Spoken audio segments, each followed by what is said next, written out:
знаете, Ватс, это дело оказалось гораздо интереснее, чем мы думали поначалу.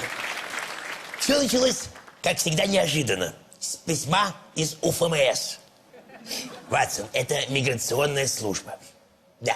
Так вот, из него я понял, что здесь, на Бейкер-стрит, 221 bis, прописано более 200 человек. И все они, как один, Шерлоки Холмсы. Но как? Холмс? Да. Я тоже задался этим вопросом. Зачем и, главное, кому понадобилось столько Холмсов? Если не брать в расчет миссис Хадсон, которая за одну квартиру получает деньги с 200 квартирантов. Мистер Холмс. Глубоко уважаемая миссис Хадсон, эту версию я исключил сразу. Итак, мотив.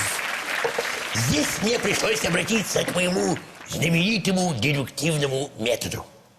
Американский Шерлок Холмс. Тут все элементарно, Ватс. Американцы давно уже ищут супергероя, чтобы он, а, успешно ликвидировал преступность, и, б, чтобы не носил эти идиотские трусы поверх штанов.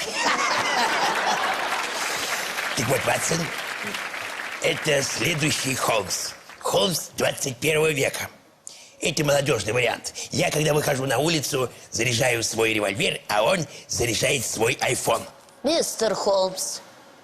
Простите меня, миссис Хадсон. Ватсон, как вы думаете, что вы делаете в этой версии? По этой версии вы пишете про меня не в дневнике, а в интернете. Мистер Холмс, я же просила вас не употреблять подобных выражений в моем доме. Извините меня, миссис Хадсон. А вот это, Ватсон, Холмс с канала «Россия». 34 года у меня не было конкурентов в этой стране. На следующий год будет 35. А это уже юбилей, Ватсон. Холмс и гений. Ватсон, я всегда вам об этом говорил. Вы знаете, Ватсон, хорошо, что все-таки этот Холмс прошел на телеканале «Россия». Если бы его снимал НТВ, я вам могу сказать... Мистер Холмс, это переходит уже всякие границы. Я думаю, что если бы этого Холмса снимали на НТВ, то мы бы избавились от миссис Хадсон уже в первой серии. И переписали ее квартиру на себя. Браво, Ватсон, вы хватаете на лету.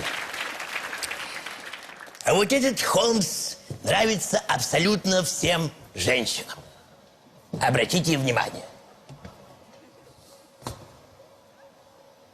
Ничего необычного. Ватсон, лично мне достаточно того, чтобы одна единственная женщина назвала меня лучшим Холмсом всех времен и народов. Что-то мне подсказывает, что в этом вопросе королеве Великобритании можно верить.